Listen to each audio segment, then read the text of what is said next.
Good morning friends, I welcome you all in intermediate level taxation classes. मैं हूं आपका दोस्त सी अमित कुमार।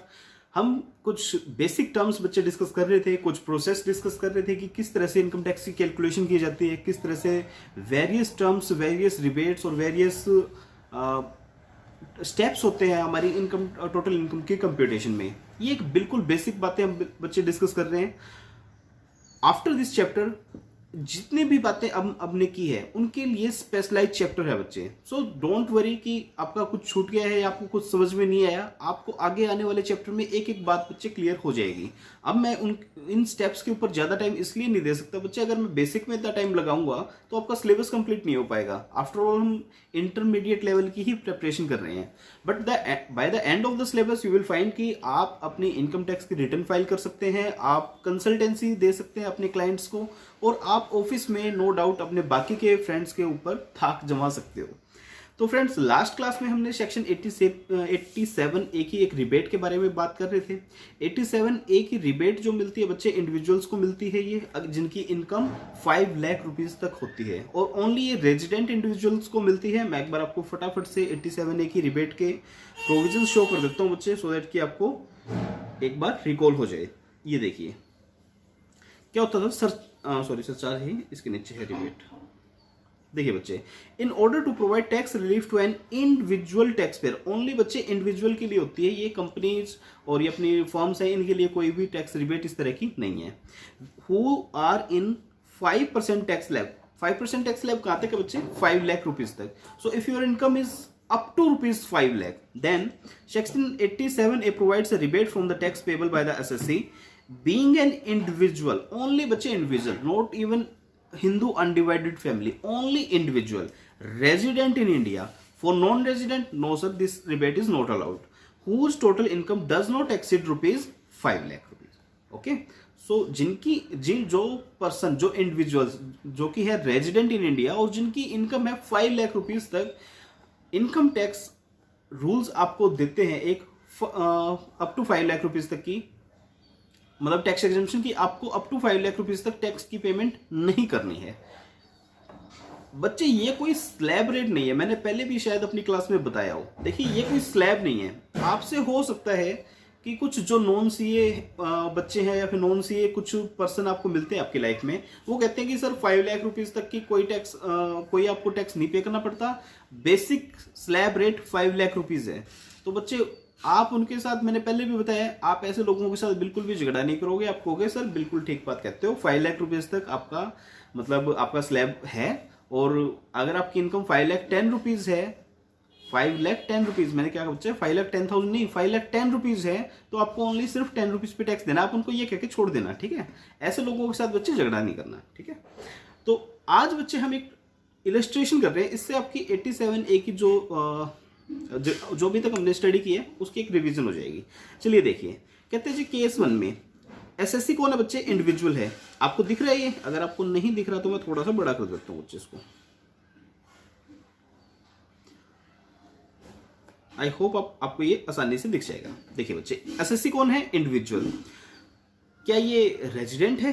हाँ जी सर, रेजिडेंट है। इनकम कितनी है बच्चे? 4,90,000। तो बच्चे देखो condition, individual, yes sir. Income below 5 lakh, yes sir. तो इसका टैक्स कितना बनेगा? 4,90,000 पे कैलकुलेट कर लो। 2,50,000 से ऊपर की इनकम जितनी हुई उसके ऊपर 5% के रेट से बच्चे टैक्स कैलकुलेट करो, कितना बनेगा? 12,000। ये 12,000 कैसे बना बच्चे? 4,90,000 माइनस 2,50,000 का 5%, तो टैक्स बना बच्चे 12,000। तो रिबेट भी कितने मिलेगी? 12,000 की। रिबेट आपको आपके जो टैक्स पेएबल है उससे ज्यादा नहीं मिलेगी सर। तो टैक्स कोई पे करना है आपको? नहीं सर, आपको कोई भी टैक्स पेमेंट नहीं करनी। देन आते हैं केस 2 पे। क्या इंडिविजुअल है? यस सर है।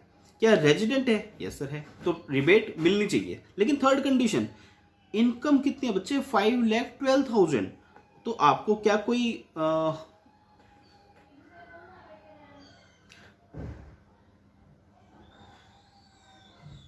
बच्चे ये नील नहीं आएगा, ठीक है? ये इंडिविजुअल और रेजिडेंट है, ये जो नील दे रखा है ना, ये नील नहीं आएगा, इन्होंने गलत कर रखा है। क्योंकि देखिए क्या होता है, 5,12,000 पर टैक्स तो बनेगा ना। तो आपकी सीएमए की बुक में से मैंने ये क्वेश्चन उठाया था, एज इट इज मैंने कॉपी पेस्ट किया, सो वहाँ पे भी मे बी हो सकता है गलत हो, तो बच्चे इसको ठीक कर लीजिएगा। यहाँ पर टैक्स की पेमेंट आएगी, ये गलती है, ये एरर है बच्चे, ठीक है। 5,12,000 पर बच्चे आपका टैक्स बनेगा, ठीक है। लेकिन आपको क्या रिबेट मिलेगी, हमारा क्वेश्चन है बच्चे रिबेट का, क्या आपको रिबेट मिलेगी? सर आपको रिबेट नहीं मिलेगी। तो ये आपका यहाँ पर 14,900 आएगा, ये नील नहीं आएगा, ये 14,900 ये वाली अमाउंट यहाँ पर आएगी, ठीक है। तो क्यों नहीं मिलेगा बच्चे, इसको क्यों नहीं मिलेगी रिबेट? रिबेट इसलिए नहीं मिलेगी सर क्योंकि इसकी इनकम अबव 5 लाख रुपीज है। इनकी इनकम जो 5% टैक्स स्लैब से है उससे निकलकर 20% वाले स्लैब में चली गई है। तो क्या 5 लाख तक का नहीं मिलेगा? अब बच्चे जो स्लैब कहते थे ना कि हमारा स्लैब है 5 लाख तक रुपीज तक हमें टैक्स नहीं देना पड़ेगा, आप उनको बच्चे ये कह सकते हो कि सर एक बात हमें छोटी सी बता दीजिए, 5,12,000 रुपीज पर कितना टैक्स देना पड़ेगा हमें, ठीक है। फिर मतलब झगड़े वाली तो बात है नहीं यार, मैं तो नहीं कहता झगड़ा करो, ठीक है। उसके बाद आता है बच्चे केस 3। केस 3 कहते हैं सीनियर सिटीजन। क्या सीनियर सिटीजन को ये डिडक्शन मिलेगी, ये रिबेट मिलेगी? डेफिनेटली मिलेगी यार, वो तो हमारे बड़े हैं, हमारे बुजुर्ग हैं, उनको तो डेफिनेटली मिलनी चाहिए। सीनियर सिटीजन को मिलेगी। सर रेजिडेंट है, बिल्कुल मिलनी चाहिए। क्या 4,25,000 विद इन लिमिट है? बिल्कुल है सर। तो टैक्स कितना बनता है? 6,250। ये सुपर सीनियर नहीं है बच्चे, ये क्या है, सीनियर है। तो 6,250 टैक्स बनता है और रिबेट भी कितनी मिलेगी? 6,250 की, अप टू द टैक्स। उसके बाद आते हैं सर सीनियर सिटीजन रेजिडेंट है, इनकम आ जाती है 5,40,000। अब 5,40,000 इनकम पर बच्चे टैक्स कितना बनता है? टैक्स कैलकुलेट कर लो नॉर्मल रेट से। सीनियर सिटीजन है, स्लैब रेट कौन सा लगेगा बच्चे? 3 लाख वाला, ठीक है। और 5 लाख से अबव 20% वाला। तो बच्चे एक चीज बताओ अब मुझे, क्या इनको रिबेट मिलेगी? नहीं सर, इनको तो दे देनी चाहिए ना, ये तो सीनियर सिटीजन है। बच्चे इतनी हमदर्दी नहीं दिखाते होते। सीनियर सिटीजन है, पैसा कमा रहे हैं ना, 5 लाख से ऊपर पैसा कमा रहे हैं, तो बच्चे 5 लाख से ऊपर की अगर किसी की भी इनकम है, हम बच्चे रिबेट उनको नहीं देंगे, we will not give any rebate. तो इनकम क्योंकि इनकी 5 लाख से ऊपर है इसलिए बच्चे इनको रिबेट नहीं मिलेगी। देन आता है बच्चे इंडिविजुअल है लेकिन नॉन रेजिडेंट है। नॉन रेजिडेंट को बच्चे कोई भी रिबेट नहीं मिलेगी, 87A की कोई इनकम देखने की जरूरत नहीं है। तो क्योंकि ये नॉन रेजिडेंट है इसलिए 87 रिबेट के लिए ये एडमिसिबल नहीं है, एलिजिबल नहीं है। देन हिंदू अनडिवाइडेड फैमिली, बच्चे इंडिविजुअल के अलावा किसी को भी नहीं मिलेगी, ओनली इंडिविजुअल। 87A का मतलब क्या बच्चे? 87A की रिबेट ओनली इंडिविजुअल्स को मिलेगी, जिनकी इनकम 5 लाख रुपीज से कम है उनको मिलेगी, और रेजिडेंट को ही मिलेगी, ओनली रेजिडेंट को ही मिलेगी। उसके बाद आता है बच्चे आपका next point. I hope 87A आपको समझ में आ गया होगा यार। प्रैक्टिकल कंसेप्ट है, प्रैक्टिकल लाइफ में बहुत ज्यादा यूज होता है, आपको मतलब मिसगाइड किया जाएगा। इवन यार मैं एक बात बताता हूँ, चलो छोड़ो उसको बाद में बताऊंगा, अब मैं किसी की क्यों बुराई करूं। मतलब किसी बंदे ने, सीनियर ने मेरी क्लास ले ली थी, कहते हैं 5 लाख रुपीज का टैक्स स्लैब है। ऐसे कैसे यार, 5 लाख रुपीज का टैक्स स्लैब है ही नहीं। 5 लाख रुपीज तक की इनकम पर आपको रिबेट मिलती है। टैक्स स्लैब बच्चे एक इंडिविजुअल के लिए 2,50,000 रुपीज का ही है। मैं बार बार कह रहा हूं, आपको मिसगाइड किया जाएगा, मिसगाइड मत होना बच्चे। उनको उठा के दिखा देना इनकम टैक्स रूल्स की, देखिए कि ये जो हमारा स्लैब है वो 2,50,000 रुपीज का है और ये रिबेट है, इसके कारण हमें 5 लाख रुपीज तक टैक्स की पेमेंट नहीं करनी पड़ती। फाइन, चलिए बच्चे, advance tax and tax deducted at source. बच्चे ये क्या चीज होती है, एडवांस टैक्स और टैक्स डिडक्टेड एट सोर्स? बच्चे मैं पहले बात करूंगा टीडीएस की। टैक्स डिडक्टेड एट सोर्स, इसे बोलते हैं in short TDS. TDS I hope आपने बहुत से बच्चों ने सुना होगा। आपको जो स्टाइपेंड मिलता है उसके ऊपर आपको टीडीएस की पेमेंट कट के ही आपको पेमेंट मिलती होगी बच्चे, ठीक है, क्योंकि स्टाइपेंड भी बहुत ज्यादा हैवी अमाउंट होती है। टीडीएस क्या होता है बच्चों, क्यों ये प्रोविजन लाया गया इनकम टैक्स एक्ट में? देखिए क्या होता है, हम इनकम अर्न करते हैं। अब इनकम अर्न करके हम अपनी रिटर्न फाइल करें ना करें, या फिर कुछ ऐसी इनकम भी होती है बच्चे कि हमारी, मैं इस तरह से बताऊं आपको कि अपने इंडिया में आप ये सोचिए, एक बार कभी इनकम टैक्स एक्ट की साइट पे जाइएगा, जो इनकम टैक्स डिपार्टमेंट है उसकी वेबसाइट पे जाइएगा, ई फाइलिंग वाली पे, उसके जो राइट डाउन कॉर्नर होता है ना बच्चे, वहां पे लिखा होता है कि कितने लोगों ने रिटर्न फाइल की है, ठीक है। वहां पे पूरे स्टैटिस्टिक्स होते हैं कि कितने इंडिविजुअल्स ने रिटर्न फाइल की है, कितनी कंपनीज ने की है, कितनी फर्म्स ने की है। तो एक बार बच्चे आप चेक करना कि कितने इंडिविजुअल्स ने वहां पे रिटर्न फाइल की है। आप बच्चे देख के हैरान रह जाओगे कि बहुत छोटी सी, एक हमारी जो इंडिया की पॉपुलेशन है ना, उसका एक बहुत छोटा सा ही पोर्शन इनकम टैक्स की रिटर्न फाइल करता है। लेकिन बच्चे इनकम अर्निंग तो लगभग सभी करते हैं ना, आप हैं, मैं हूं, इनकम सभी अर्न करते हैं।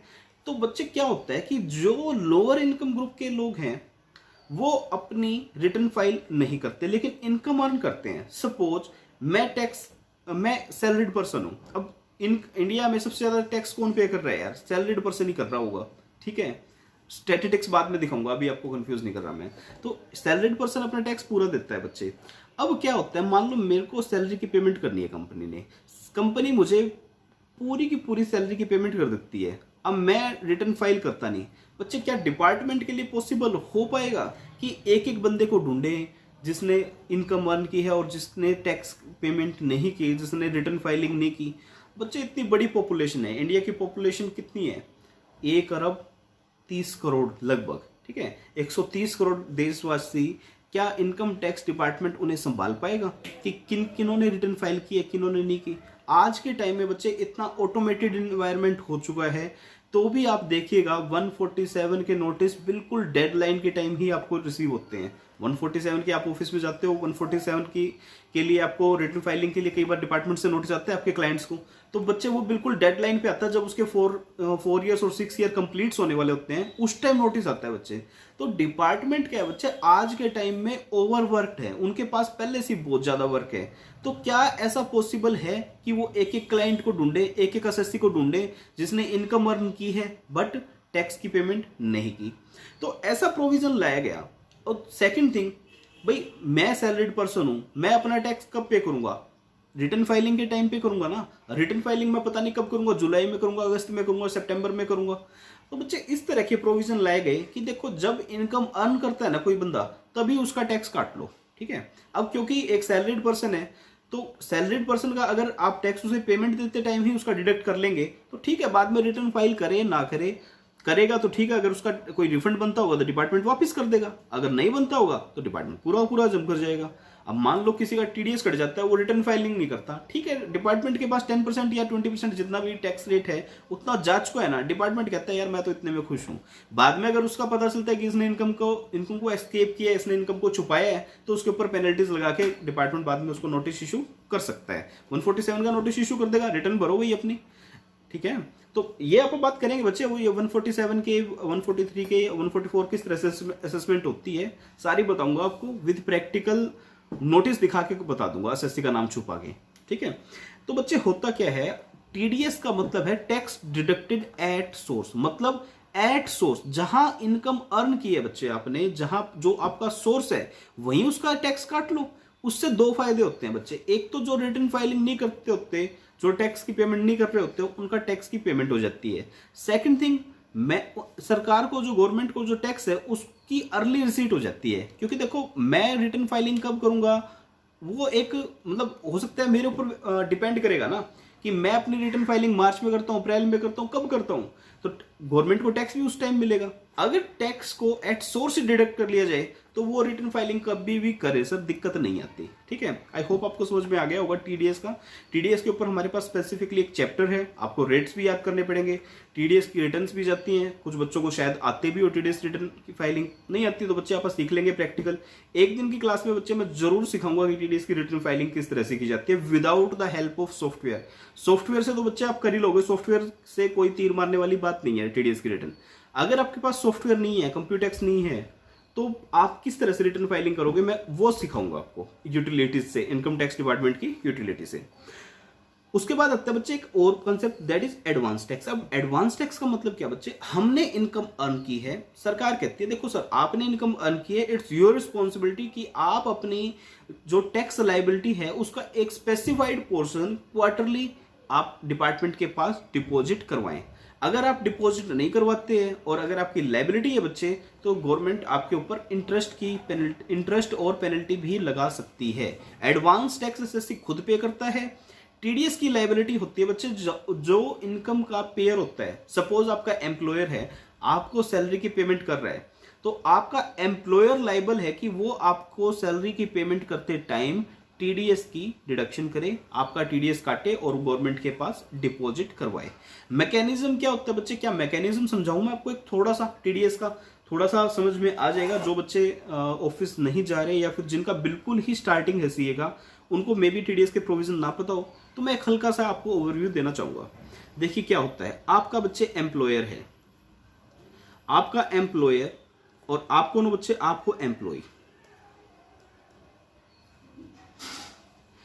आपका एम्प्लॉयर बच्चे आपको क्या देगा, सैलरी देगा। सपोज आपके एम्प्लॉयर ने आपको सैलरी दी 20,000 रुपीज, सैलरी नहीं बच्चे स्टाइफंड बोल लो, ठीक है, सैलरी इतनी कम नहीं होती।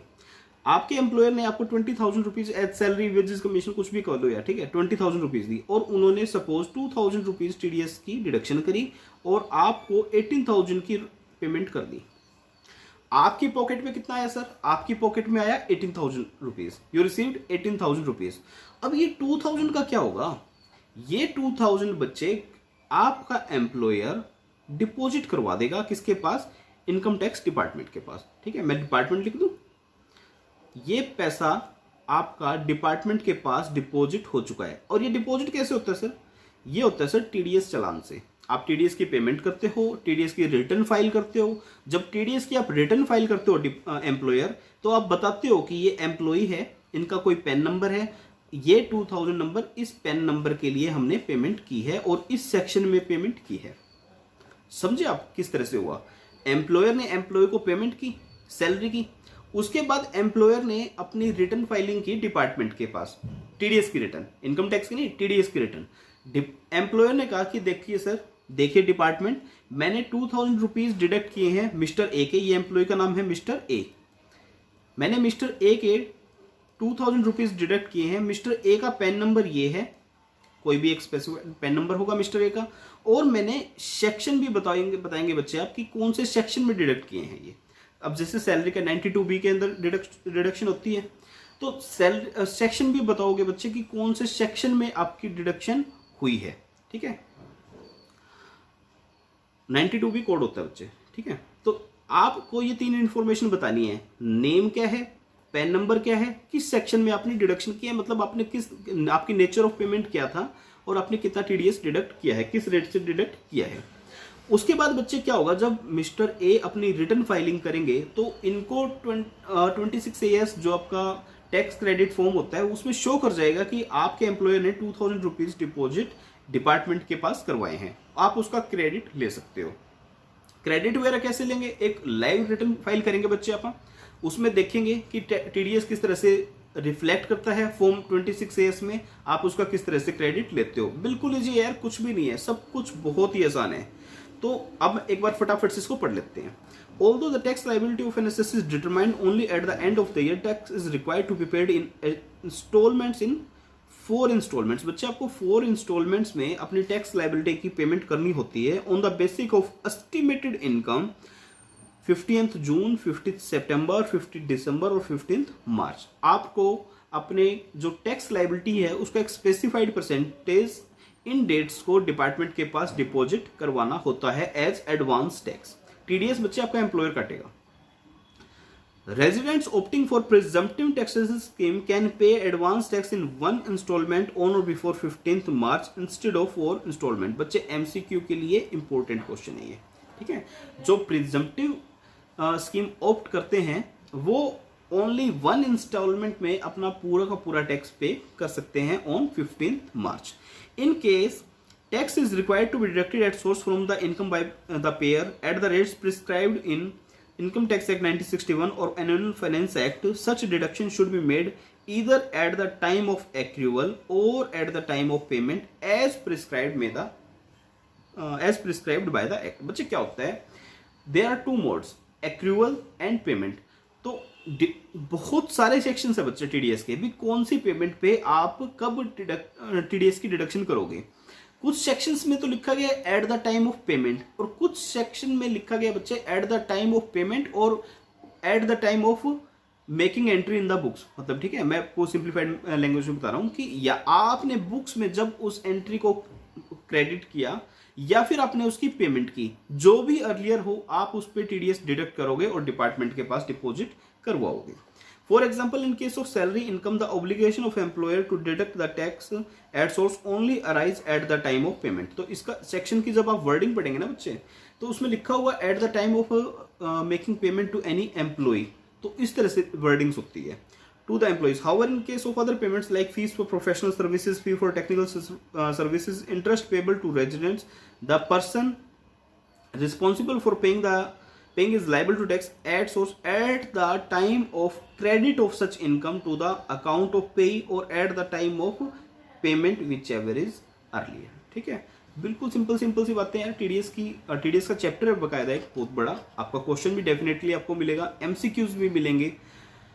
Such tax deducted at source has to be remitted to the credit of the central government through any branch of RBI, SBI और any authorized bank। तो बच्चे आजकल तो ऑनलाइन होता है, तो हमें ब्रांचेस में जाने की जरूरत नहीं पड़ती। आजकल सभी ऑनलाइन टैक्स आपकी टैक्स की पेमेंट करते हैं। वो ऑनलाइन कैसे करते हैं वो भी मैं दिखा दूंगा। मेरे को भी थोड़े दिन बाद टैक्स की पेमेंट करनी है अपनी कंपनी की, तो मैं कोशिश करके कुछ फैक्ट्स छुपा के आपको दिखा दूंगा। ठीक है, फिर आता है बच्चे टैक्स पेबल और टैक्स रिफंडेबल, लास्ट पॉइंट। अब बच्चे आपने रिबेट भी दे दी, आपने एडवांस टैक्स भी दे दिया, आपने टीडीएस का क्रेडिट भी ले लिया। एट द लास्ट क्या होगा, या तो आपका टैक्स पेबल होगा या रिफंडेबल होगा। अगर आपका टैक्स पेबल है तो बच्चे आपको रिटर्न फाइलिंग से पहले अपने टैक्स की पेमेंट करनी होती है। जब तक आप अपने कंप्लीट टैक्स की पेमेंट नहीं करते बच्चे, आप अपने रिटर्न को सबमिट नहीं कर सकते।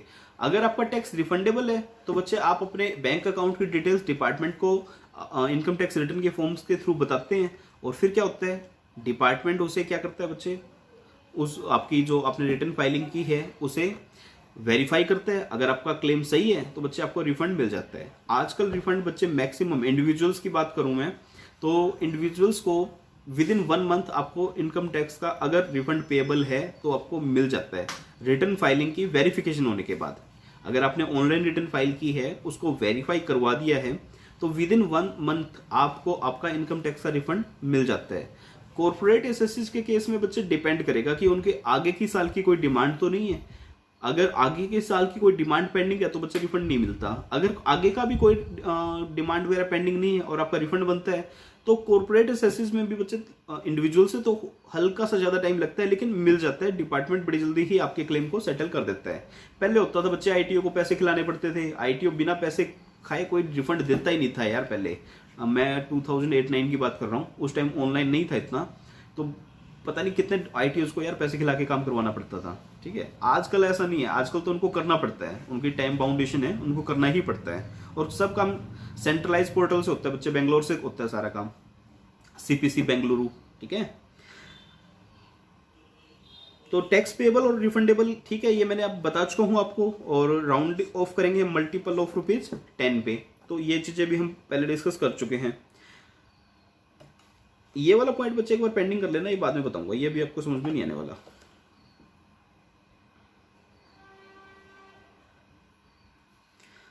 इस पे आ जाएगा बच्चे रेट्स ऑफ टैक्सेस पे।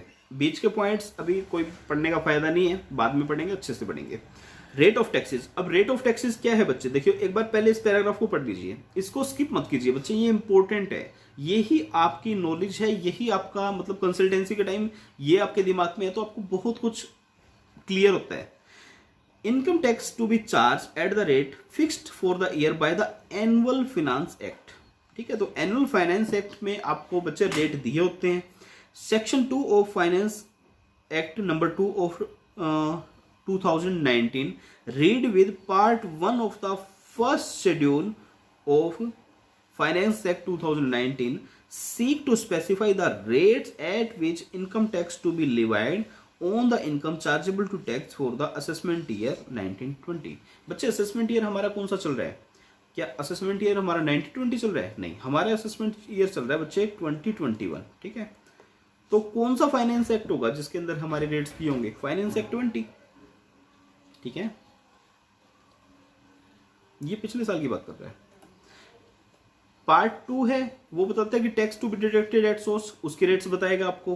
पार्ट 3 क्या बताएगा बच्चे? Rates for deducting income tax, income chargeable under the head salaries. ये क्या है बच्चे? Other than salaries. इसमें लिखा होगा कहीं ना कहीं, नहीं लिखा हुआ, तो ये सैलरीज के लिए कौन बताएगा? पार्ट 3 बताएगा। और part 3 of the first schedule of finance act 2019 will became part 1 of the first schedule of the finance act 2020 and so on. ये इंपॉर्टेंट बच्चे नोट कर लेना, बिल्कुल प्लेन बात है।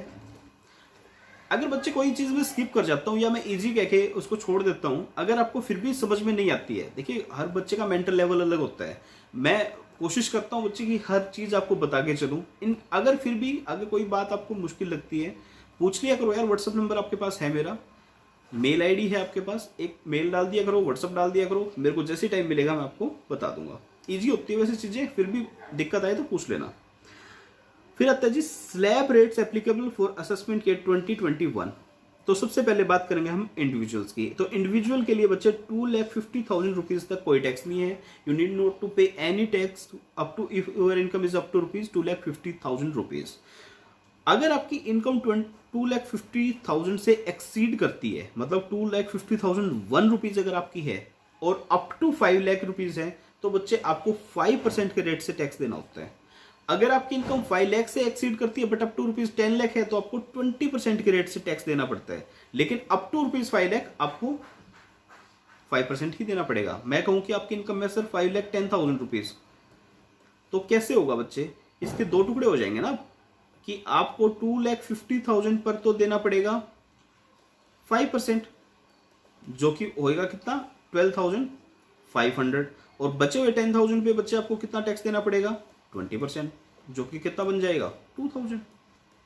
ठीक है, ये चीजें सबको पता होती है, लेकिन फिर भी एक बार क्लैरिफाई करना जरूरी होता है। अगर आपकी इनकम 10 लाख से भी अबव करती है बच्चे, 10 लाख से को एक्सीड करती है, तो आपको 30% टैक्स देना होगा, the income which exceed rupees 10 lakh rupees. Example देखिएगा, इनकम ऐसे 12,000, बताइए कि टैक्सेबल इनकम कितनी होगी। इनकम है आपकी कितनी 12 लाख रुपीज, तो बताइए क्या 12 लाख रुपीज है, तो कैसे करोगे बच्चे? सबसे पहले आप कहोगे कि शुरू के 2.5 लाख रुपीज पर क्या कोई टैक्स बनेगा। मैं इस तरह से कॉलम बना देता हूँ, क्या शुरू के 2,50,000 रुपीज पर कोई टैक्स बनेगा? नहीं सर, नहीं बनेगा। उसके नेक्स्ट 2,50,000 पर बच्चे, उसके नेक्स्ट 2,50,000 पे देंगे सर आप 5% टैक्स, कितना हो जाएगा 12,500। उसके नेक्स्ट 5 लाख रुपीज पर कितना टैक्स देंगे बच्चे 20%, तो 20% कितना हो जाएगा 1 लाख रुपीज। और उसके नेक्स्ट कितना बच्चे 2 लाख, 2 लाख पर कितना टैक्स दोगे 30%, कितना हो जाएगा 60,000। टोटल कर लो कितना आएगा 1 लाख 160 170 172 500, टोटल कितना आएगा 172 500। इसके ऊपर क्या बच्चे कोई रिबेट मिलेगी? नहीं, रिबेट नहीं मिलेगी सर, क्योंकि इनकम 5 लाख से एक्सीड कर रही है। क्या इसके ऊपर कोई सेस लगेगा? सेस की बात अभी हमने नहीं की, सेस लगेगा बच्चे, सेस बाद में जुड़ जाएगा। तो आपकी टैक्स लायबिलिटी कितनी होगी बच्चे 1,72,500 रुपीज। ये बच्चे इस तरह से इन्होंने एक्सप्लेन करके बताया भी हुआ है आपकी बुक में, इसको देख लेना, बिल्कुल ईजी है यार। अगर कोई पर्सन सीनियर सिटीजन है तो क्या होगा? सीनियर सिटीजन पे बच्चे एक अमेंडमेंट भी है, इसको नोट कर लेना। एमसीक्यूज के लिए या आपके क्वेश्चन में आपसे वो पॉइंट पूछा जा सकता है। रिसेंटली कोई क्लैरिफिकेशन आई है, क्लैरिफिकेशन शायद मैंने अपने नोट्स में दी हुई होगी, अगर इनमें नहीं है तो आगे वाले नोट्स में कहीं ना कहीं मिल जाएगी। एक क्लैरिफिकेशन दी है सर डिपार्टमेंट ने कि अगर कोई पर्सन 31 मार्च को भी अगर सीनियर सिटीजन बनता है तो भी वो सीनियर सिटीजन कहलाएगा। मतलब किसी पर्सन का बर्थडे 31 मार्च को आ रहा है तो भी वो सीनियर सिटीजन उसको बोला जाएगा। अब इसके ऊपर डिटेल जो है वो रेलिवेंट जब क्लैरिफिकेशन हमारे सामने आएगी तो हम उसको डिस्कस कर लेंगे। वैसे मैंने बता दिया कि कहीं स्किप ना हो जाए। देखिए बच्चे, सीनियर सिटीजन जो होता है बीइंग ए रेजिडेंट, ये इंपॉर्टेंट है। एक रेजिडेंट की बात करते हैं। Being a resident individual who is of age of 60 years. एक बार ऊपर वापिस आना, पहले ये पढ़ो। Individual, Hindu undivided family, association of person, body of individual, artificial judicial person, इन सभी के लिए आपकी जो लिमिट है बच्चे ये क्या है 2,50,000 रुपीज। कहीं नहीं लिखा हुआ बच्चे रेजिडेंट है नॉन रेजिडेंट है, तो ये नॉन रेजिडेंट के लिए भी एप्लीकेबल होती है। नॉन रेजिडेंट इंडिविजुअल्स को भी 2,50,000 रुपीज की बेसिक एग्जिम्पशन लिमिट बच्चे मिलती है। लेकिन क्या उसको, अब आगे आ जाइए, क्या, अरे कहां गया, लेकिन क्या उसको सीनियर सिटीजन वाला बेनिफिट मिलेगा? नहीं बच्चे, हम अपने बुजुर्गों की केयर करते हैं, हमें विदेशी बुजुर्गों की केयर नहीं है बच्चे। अपना इनकम टैक्स एक्ट है, वो कहते हैं जी अपने देश के जो बुजुर्ग हैं, अपने देश के जो बूढ़े आदमी हैं, उनकी हेल्प करो, उनको टैक्स का बेनिफिट दो। विदेशी बूढ़े उनका हमें कोई लेना देना नहीं बच्चे, विदेशी बुजुर्गों का टैक्स स्लैब बच्चे 2,50,000 ही रहेगा। तो देखिए, it is to be noted that a senior citizen being a resident individual who is of age of 60 years, लेकिन अप टू कहां तक है 80 years at any time during the previous year. तो जो बेसिक एग्जाम्पशन लिमिट सर आपकी 2.5 लाख थी वो अब हो जाएगी 3 lakh rupees. Further, resident individuals of age of 80 years और more at any time during the previous year being very senior citizen, इनको क्या कहेगा, वेरी सीनियर सिटीजन, या इनको एक और टर्म बोली जाती है बच्चे सुपर सीनियर। तो सुपर सीनियर सिटीजन हैं उनके लिए आपकी जो एग्जेम्पशन लिमिट है बच्चे वो है 5 लाख रुपीज की, ठीक है। Therefore the tax slab for these assessees would be as follows. तो जो सीनियर सिटीजन है, रेजिडेंट हैं, ये इंपॉर्टेंट है बच्चे, रेजिडेंट, इनसे आपको एमसीक्यू पूछा जा सकता है, इसके ऊपर क्वेश्चन फ्रेम कर देगा और बोल देगा कि नॉन रेजिडेंट है, बताओ टैक्स लायबिलिटी कितनी हुई। तो बच्चे नॉन रेजिडेंट को कोई 3 लाख या 5 लाख वाला स्लैब का बेनिफिट नहीं मिलता, उनके लिए बेसिक एग्जेम्पशन लिमिट आपकी 2,50,000 रुपीज ही रहेगी। 60 ईयर्स तक का है तो बच्चे कितनी होगी 3 लाख, बाकी सब सेम रहेगा। इसी तरह से आप सुपर सीनियर पे आओगे, जिनकी एज 80 ईयर्स या उससे ज्यादा है तो उनके लिए एग्जेम्पशन लिमिट बच्चे 5 लाख रुपीज तक की होती है। मतलब वो 5% वाला स्लैब उनके ऊपर एप्लीकेबल नहीं होता, उनके ऊपर डायरेक्ट एप्लीकेबल होता है 20% वाला स्लैब। अब मैं एक क्वेश्चन पूछता हूं, क्या सुपर सीनियर सिटीजन को 87A की रिबेट मिल सकती है? क्या सुपर सीनियर सिटीजन को 87A की रिबेट मिल सकती है? सोचना, बताना फिर मेरे को यस या नो, और कमेंट सेक्शन में बता दिया करो यार, आपका ही होता है वो, आपके लिखने के लिए होता है, ठीक है। सुपर सीनियर सिटीजन को क्या 87A की रिबेट मिलेगी या नहीं मिलेगी? थोड़ा सा सोच समझ के मेरे को इसका आंसर कर देना बच्चे। ये क्लैरिफिकेशन बच्चे ये मिल गई, मैंने लिख रखी है यहाँ पे भी। हाँ जी बच्चे, clarification regarding attaining prescribed age of 60 years or 80 years on 31st March itself in case of senior or very senior citizen whose date of birth fall on 1st April। बच्चे जिसका बर्थडे 1st अप्रैल को होगा, मैं 31 मार्च को बोल रहा था बच्चे, ये नहीं, अगर किसी बुजुर्ग का मतलब जो 60 ईयर्स 80 ईयर्स अगर किसी ने अटेन की है बच्चे, किसी पर्सन ने, किसी इंडिविजुअल ने अगर 80 ईयर्स की एज अटेन की है ऑन 1st अप्रैल, तो भी बच्चे वो 31 मार्च को मानना जाएगा सीनियर सिटीजन। मतलब समझ में नहीं आई सर? एंड एग्जाम्पल है क्या कोई? मैं देख लेता हूँ एक बार। हाँ जी बिल्कुल है सर, एग्जाम्पल, एक बार नीचे आ जाओ, एग्जाम्पल देखिए। A resident individual whose 80th birthday falls on 1st April 2020। अब वैसे तो 1st अप्रैल 2020 के लिए बच्चे प्रीवियस ईयर क्या हुआ 2021, और असेसमेंट ईयर क्या हुआ 21-22। लेकिन ये कहते हैं जी अगर आपका बर्थडे 1st अप्रैल को है तो आप 31 मार्च को मान लिए जाओगे कि आप 80 ईयर्स के हो चुके हो। समझ में आ रही है बात? कि अगर आपका बर्थडे 1st अप्रैल को है तो आप मान लिए जाओगे कि आप 31 मार्च को 80 ईयर के हो चुके हो और आप हायर स्लैब रेट में फॉल कर जाओगे। तो बच्चे ये एक इंपॉर्टेंट है, ये आपका 2016 का था, वैसे तो हो सकता है एग्जाम में आ भी चुका हो, लेकिन ये इंपॉर्टेंट है बच्चे, एमसीक्यूज के लिए इस तरह के क्वेश्चन आपसे पूछे जा सकते हैं। तो क्लैरिफिकेशन है, आप याद रखिएगा। तो CBDT wide this circular clarified a person born on 1st April would be considered to have attained a particular age on 31st March। ठीक है। A resident individual whose 60th birthday falls on 1st April 2020 would be treated as having attained the age of 60 years in the previous year 1920 itself। तो बच्चे एक ये important चीज थी, वैसे मैं आपको बता चुका था ये। उसके बाद फर्म और LLPs पे बच्चे टैक्स रेट क्या होता है 30%, कोई स्लैब रेट इसमें इनको नहीं मिलता। फर्म्स पे 30% फ्लैट रेट से बच्चे आपको टैक्स की पेमेंट करनी होती है। लोकल अथॉरिटी पे बच्चे क्या होता है 30% होता है यहाँ पर भी। कोऑपरेटिव सोसाइटीज पे बच्चे एक छोटा सा स्लैब मिलता है आपको कि अगर 10,000 तक इनकम है, where the total income does not exceed 10,000, 10%, 10,000 से 20,000 तो गया तो बच्चे 20% होता है, और 20,000 से भी एक्सीड कर जाती है तो इनकम 30% का स्लैब रेट होता है। बिल्कुल नाम मात्र का आपको एक स्लैब रेट इन्होंने दिया हुआ है कोऑपरेटिव सोसाइटीज के लिए बच्चे ओनली। ठीक है, मैंने आज तक कोऑपरेटिव सोसाइटी का कभी भी कोई काम नहीं किया, देखो मौका नहीं मिला बच्चे कभी कोऑपरेटिव सोसाइटी का काम करने का, होता बहुत आसान है। लेकिन कंपनी बच्चे one of the most important है कंपनी। कंपनी को देखते कभी मतलब कान मत खड़े किया करो कि अरे यार कंपनी मुश्किल होगा कुछ। सबसे आसान चीज कंपनी है, और सबसे आसान कंपनी लॉ होता है बच्चे। कंपनीज एक्ट 2013 मेरा फेवरेट सब्जेक्ट है, टीचिंग के लिए भी, स्टडी के लिए भी, और मतलब यार मेरे को प्यार है कंपनीज एक्ट 2013 से। बहुत आसान सब्जेक्ट है, बहुत प्यारा सब्जेक्ट है। तो कंपनी क्या कहती है जी, in the case of a domestic company. Domestic company हमने डेफिनेशन पढ़ी थी बच्चे, डोमेस्टिक कंपनी क्या होती है। डोमेस्टिक कंपनी की डेफिनेशन आपको भी पढ़नी है, समझनी है, याद करने की कोई जरूरत नहीं है। In case the total turnover और gross receipt of previous year 2017-18, अगर आपकी प्रीवियस ईयर 17-18 में अगर टर्नओवर आपकी लेस देन 400 करोड़ रुपीज है, इक्वल टू या फिर लेस देन 400 करोड़ रुपीज है, तो आपको देना होगा बच्चे सिर्फ 25% टैक्स ऑन टोटल इनकम। और अदरवाइज अगर आपकी टर्नओवर 400 करोड़ से ऊपर है तो बच्चे आपको 30% टैक्स देना होगा। ठीक है, तो ये 400 करोड़ की लिमिट दी गई है बच्चे। आपको क्या याद करना है इसमें, ये एमसीक्यू के लिए इंपॉर्टेंट है, आपको ये साल याद करना है।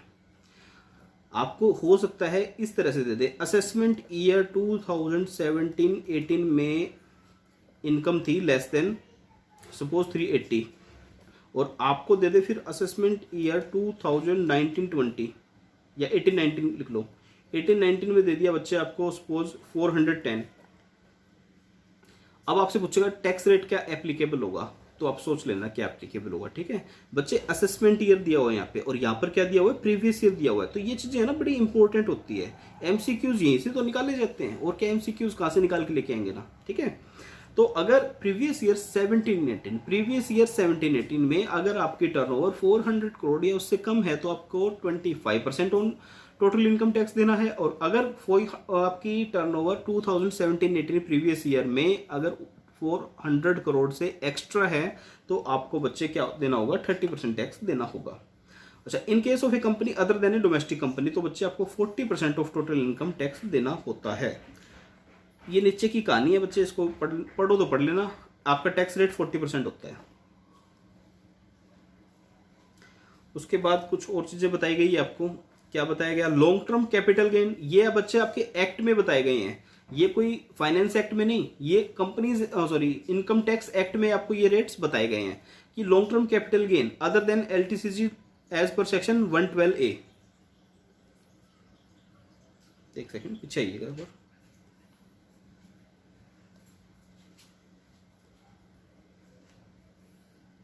The above rates are prescribed by Finance Act 2009. However, in respect of certain type of income, as mentioned below, the Income Tax Act 1961 has prescribed specific rate. तो बच्चे ये लिखी हुई है बात, मैं इसी के लिए आपको वापस लेके आया, ये दिखाने के लिए कि ये जो रेट ऑफ टैक्स है जो अब हम पढ़ने जा रहे हैं, ये आपके इनकम टैक्स एक्ट में दिए हुए हैं। तो ये क्या है बच्चे, LTCG other than LTCG refer to in 112A, आपको 20% टैक्स देना होता है।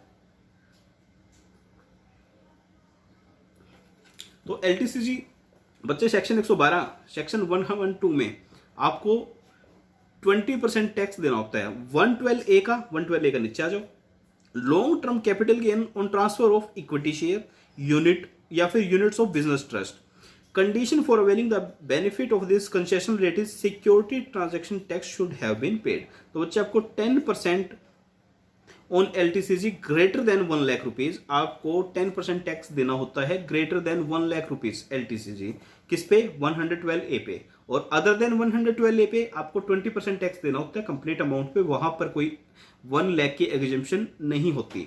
बच्चे रेट ऑफ टैक्स है, याद रखो, इंपॉर्टेंट होते हैं, एमसीक्यूज में आपसे पूछे भी जा सकते हैं। और वैसे भी यार जनरल पब्लिक आपसे रेट ऑफ टैक्स ही पूछती है और कुछ नहीं पूछती। Rate of tax, slab rate, surcharge और मैक्सिमम टीडीएस के रेट्स वगैरह यही पूछते हैं, और कौन क्या पूछते हैं आपसे, जनरल पब्लिक की बात कर रहा हूं बच्चे। कंसल्टेंसी के टाइम तो उल्टे सीधे पॉइंट ही पूछे जाते हैं। तो बच्चे लॉन्ग टर्म कैपिटल गेन किस चीज के ऊपर की बात कर रहा है, शेयर्स पे, इक्विटी ओरिएंटेड फंड पे। ठीक है, ये रहा इक्विटी ओरिएंटेड फंड है या फिर business units of business trust है।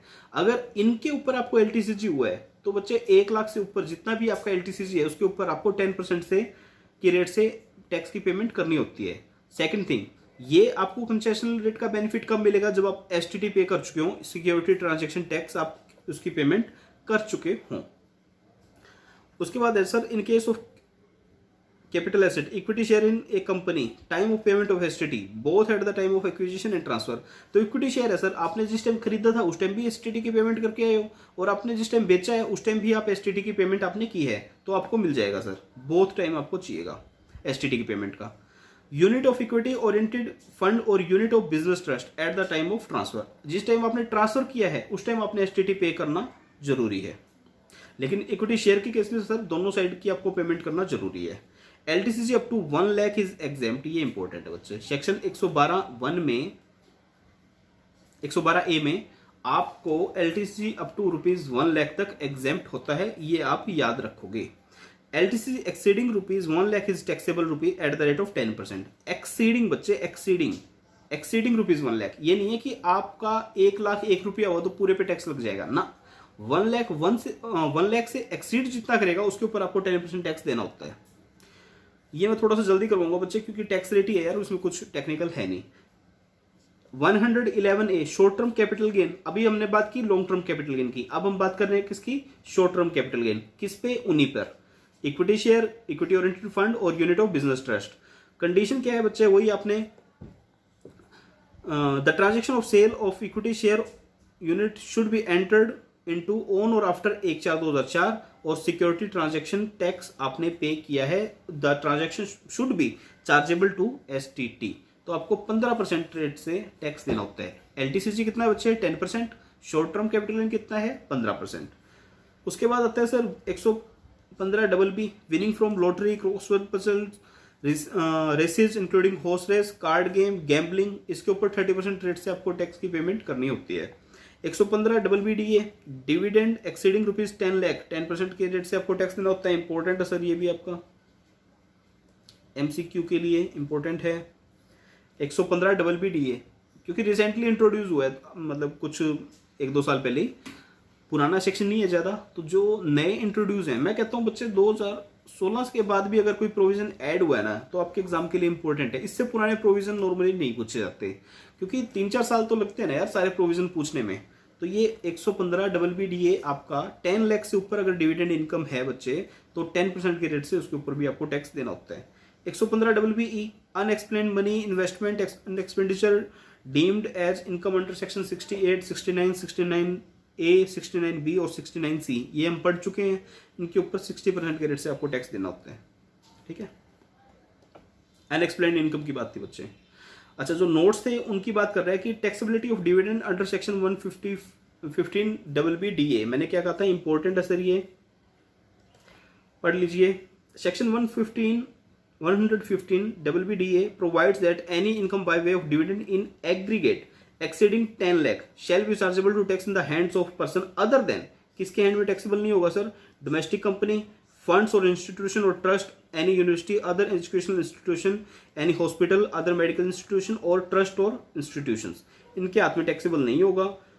Who is resident in India at the rate of tax percent. Further, taxation of dividend income in excess of 10 lakh shall be on gross basis, no deduction in respect of any expenditure allowed. ये important है बच्चे, आपको दे देंगे कि income from dividend है 15 lakh rupees, और उस dividend को अर्न करने के लिए आपने खर्चा किया 2 लाख रुपीज, बताओ टैक्स कितनी, लाइबिलिटी कितनी होगी। तो बच्चे किसी भी खर्चे की कोई भी आपको डिडक्शन नहीं मिलने वाली, ग्रोस बेसिस पर ये 10% के रेट से टैक्सेबल होगा आपके लिए, no deduction respect of any expenditure, important है ये। उसके बाद है सर अनएक्सप्लेन्ड मनी इन्वेस्टमेंट और अट्रैक्ट 60% रेट ऑफ टैक्स, ये इंपॉर्टेंट है। आपकी कोई भी अनएक्सप्लेन्ड मनी है जिसको एओ ने फाइंड आउट किया है, उसके ऊपर 60% के रेट से टैक्स लगेगा बच्चे, और सरचार्ज भी है बच्चे 25% के रेट से। तो देख लो यार, अनएक्सप्लेन्ड मनी आपकी मिल जाती है तो सारा ही छीन लेते हैं आपसे, बल्कि एक्स्ट्रा ही छीन लेते हैं, और जेल फ्री में होती है आपको, ठीक है। तो अनएक्सप्लेन्ड मनी मत रखना, ये पढ़ लेना यार, बिल्कुल सिंपल सिंपल सी बातें हैं, इनके ऊपर ज़्यादा टाइम वेस्ट नहीं करेंगे अब। तो 78%, अच्छा ये रेट याद रखना, अनएक्सप्लेन मनी के केस में जो इफेक्टिव रेट आता है वो 78 आता है। 78 कैसे आता है, 60% का तो रेट हो गया, प्लस में 25% आपके ऊपर क्या लगा दिया, सरचार्ज लगा दिया, ये है ना 25%, तो 25% का सरचार्ज लगा दिया। सरचार्ज कितना हो जाएगा 15, तो ये कितना होगा 75, और इसके ऊपर क्या लगाओगे आप 4%, एजुकेशन सेस कितना हो जाएगा ये 3%, तो ये हो जाएगा टोटल सर 78%। ये 4% इसका है बच्चे, कभी आप सोचो कि 75 + 4 तो 79 होना चाहिए, 4% 75% का, ठीक है। तो ये 78% इस तरह से आपका इफेक्टिव रेट निकल के आएगा। उसके बाद आता है नो बेसिक एग्जेम्पशन और अलाउंस और expenditure shall be allowed to the assessee under any provisions of the income tax act in computing such deemed income.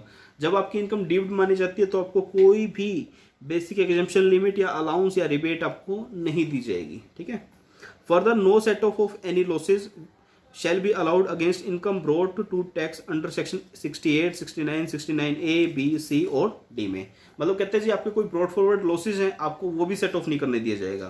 कहने का मतलब ये है यार कि अगर आपकी अनडिस्क्लोज इनकम एओ फाइंड आउट कर लेता है तो आपको 78% रेट से टैक्स तो देना ही देना पड़ेगा, प्लस में इंटरेस्ट, पेनल्टी और प्रोसिक्यूशन होगा वो अलग रहेगा, ठीक है। तो बच्चे अपने सीए से पूछे बिना, अरे आप लोग तो चार्टेड अकाउंटेंट हो यार, अपने क्लाइंट को कहना कि देखो, क्लाइंट को ये सेक्शन पढ़ा देना आप एक बार, ठीक है, या फिर इसकी एक फोटो प्रिंट आउट निकाल के अपने ऑफिस के गेट पे लगवा देना कि देखो क्लाइंट, अगर हमारी एडवाइजरी के बिना कोई काम करोगे ना तो 78% टैक्स, पेनल्टी, इंटरेस्ट और प्रोसिक्यूशन भी आपको झेलना पड़ेगा, ठीक है। तो क्लाइंट को डरा के रखना चाहिए, प्रोफेशनल का सबसे बड़ा एथिक्स यही होता है। अब आप कहोगे कि मैं गलत चीजें सिखा रहा हूं, ठीक है। अरे सारे प्रोफेशनल ही बैठे हैं यार, अपनी कम्युनिटी के बाहर ये बातें नहीं जाने वाली, अपनी सीए कम्युनिटी ही बैठी है यहाँ पर। तो सरचार्ज क्या होता है बच्चे? सरचार्ज मैंने पहले भी बताया था आपको, सरचार्ज क्या है। सरचार्ज के इंडिविजुअल्स के लिए कई सारे रेट्स थे, कंपनीज के लिए भी होता है, सभी के लिए होता है सरचार्ज। अगर आप ज्यादा कमाओगे तो टैक्स आपको ज्यादा पेमेंट करनी पड़ेगी। तो सरचार्ज के क्या रेट है फटाफट से देख लो यार। Individual, HUF, AOP, BOI, artificial judicial person, तो अगर आपकी इनकम है सर एक्सीडिंग 50 लाख रुपीज तक इंडिविजुअल पर, HUF, AOP, BOI, artificial judicial person पर कोई सरचार्ज नहीं है।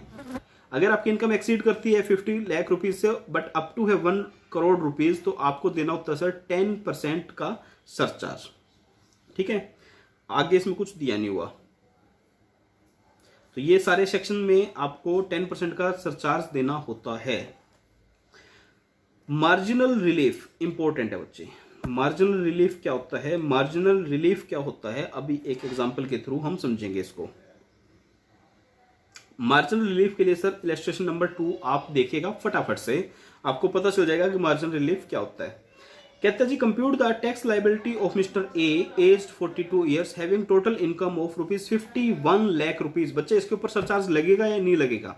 लगेगा सर, 51 लाख रुपीज पर आपको सरचार्ज की पेमेंट करनी होती है। Assessment year 2021, assume the total income comprise the salary income, house property, interest on fixed deposit. कहता है इग्नोर सेस, सेस को इग्नोर कर देना। ठीक है सर, बताओ 51 लाख रुपीज पर आपका कितना टैक्स बनेगा? सबसे पहले नॉर्मल टैक्स की कंप्यूटेशन करो, ये हो जाएगा आपकी, ये आपका नॉर्मल टैक्स बनेगा। अब ये मत कहना यार कि ये आपको फाइंड आउट करना नहीं आता, ठीक है, ऐसा है तो फिर दिक्कत वाली बात है। तो सबसे पहले आप क्या करोगे, 51 lakh rupees per tax find out करोगे। कैसे करोगे? अप टू ₹2,50,000 जीरो टैक्स, 2,50,000 से 5 लाख 5%, 5 से 10 20% और 10 से 51 30%, ये आ गया। उसके बाद सरचार्ज करोगे। सरचार्ज क्या होता है बच्चे? Tax on tax. तो ये टैक्स ऑन टैक्स कितना आ जाएगा 10% के रेट से? 1,34,250। टोटल कितना आ गया बच्चे? 14,76,750। ठीक है, ये आपका है बच्चे टैक्स ऑन 51 लाख। अब मुझे एक चीज बताओ यार, 50 लाख पे कितना टैक्स बनेगा? 50 लाख पे टैक्स बनेगा सर, वहां पर क्या लगेगा? वहां पर आपका सरचार्ज नहीं लगेगा। तो आपने कहा कि 50 लाख पे टैक्स कितना बनेगा? 13,12,500। मतलब बच्चे आपकी इनकम तो बढ़ी 1 लाख, लेकिन आपका टैक्स बढ़ गया 1,64,250। नहीं है इसमें बात। देखो, आपको आपकी इनकम 50 से 51 लाख होती है, लेकिन आपको टैक्स देना पड़ जाता है सरचार्ज के रूप में 10% ऑफ यूर टैक्स ऑल्सो। तो आपकी इनकम तो बढ़ती है बच्चे 1 लाख, लेकिन आपकी टैक्स लाइबिलिटी बढ़ जाती है 1,64,250। असेसी कहेगा ये तो बहुत बुरी बात है, मैंने तो इनकम कमाई ही नहीं है, मैं तो इनकम कमाता ही नहीं, मैं तो ये 1 लाख रुपीज छोड़ देता हूं, मैं तो इतनी इनकम कम अर्न कर लूंगा। आप देख रहे हो, ये तो ज्यादती हुई ना बच्चे। 100% भी टैक्स लेने के बाद भी डिपार्टमेंट का पेट नहीं भर रहा। वो कहते हैं जी 50 लाख पर तो हमारा टैक्स बनता है 13,12,500, लेकिन जैसे हमने 1 लाख रुपये एक्स्ट्रा कमाया, हमारी टैक्स लाइबिलिटी हो जाती है 14,76,750। मतलब हम 1 लाख रुपए एक्स्ट्रा कमा रहे हैं लेकिन हमें टैक्स देना पड़ रहा है उसके ऊपर 1,64,250 रुपए। तो सरकार कहती है कोई बात नहीं, आप 64,250 रुपए का रिलीफ ले लो। मतलब आपने 1 लाख कमाया, आप 1 लाख रुपए टैक्स दे दो, 100% टैक्स, ठीक है। तो इसको ये जो रिलीफ दिया डिपार्टमेंट ने बच्चे, इसी को बोलते हैं हम क्या, मार्जिनल रिलीफ। तो देख रहे हो बच्चे डिपार्टमेंट क्या कर रहे हैं, जो लोग ज्यादा पैसा कमाते हैं उनकी जेब में ऐसे हाथ डाल डाल के पैसे निकाल रहे हैं, ठीक है। तो बच्चे अगर आपकी इनकम 1 लाख रुपए से बढ़ती है लेकिन टैक्स लाइबिलिटी आपकी 1,64,250 से बढ़ रही है तो आपको 64,250 का रिलीफ दे दिया जाएगा। इसी को बोलते हैं बच्चे मार्जिनल रिलीफ। और ये हर केस में होगा, आपको 1 करोड़ से 2 करोड़ वाले में भी होगा कि आपकी इनकम 1 करोड़ तक कितनी है और 1 करोड़ 1 लाख पर आपकी इनकम कितनी है। बस ये चीजें फाइंड आउट करके आपको डिफरेंस निकालना होता है और कुछ भी नहीं होता इनमें। क्वेश्चन 3 आप सेल्फ करोगे, नहीं आता मेरे को बताओगे। मार्जिनल रिलीफ का कंसेप्ट भी बच्चे में कंप्यूटेशन ऑफ इनकम करवाते हुए दोबारा से आपको करवाऊंगा। एक बार मैं वैसी बेसिक बता के निकल रहा हूं इसमें से, क्योंकि ये चैप्टर यार इतना बेसिक है कि मैं इसके ऊपर ज्यादा टाइम अब लगाना नहीं चाहता। मैं नया चैप्टर शुरू करना चाहता हूं आपके लिए। मार्जिनल रिलीफ का बाकी आप खुद देख लेना, बिल्कुल सिंपल सी बातें हैं इसमें। क्वेश्चन नंबर 4 एक बार और देख लो। 2 करोड़ 1 लाख रुपीज इनकम है तो आप क्या करोगे, अप टू रुपीज 2 करोड़ तक की कैलकुलेशन करोगे। अब 2 करोड़ अगर आपकी इनकम है बच्चे, 2 करोड़ 1 लाख इनकम है आपकी, तो आपको ऊपर सरचार्ज लगता है 25%, ठीक है, क्योंकि कौन से स्लैब में आ जाएगा, 2 करोड़ से अबव वाले में आ जाएगा। और अप टू रुपीज 2 करोड़ आपका कितना टैक्स लाइबिलिटी है वो निकाल लो, जो डिफरेंस है वो आपको क्या मिल जाएगा, मार्जिनल रिलीफ मिल जाएगा। 5,18,750 मिल जाता है बच्चे, कोई बड़ी बात नहीं है, ठीक है। तो ये आपका मार्जिनल रिलीफ है। करके देख लेना यार, अगर समझ में नहीं आता तो मेरे से दोबारा पूछ लेना। बिल्कुल सिंपल सी बातें हैं ये आपका 5 करोड़ वाला इनकम है, मार्जिनल रिलीफ का ही क्वेश्चन है बच्चे। मार्जिनल रिलीफ के ऊपर 5-6 क्वेश्चन दिए हुए हैं, तो आप एक बार खुद से एक बार ट्राई करके देख लेना।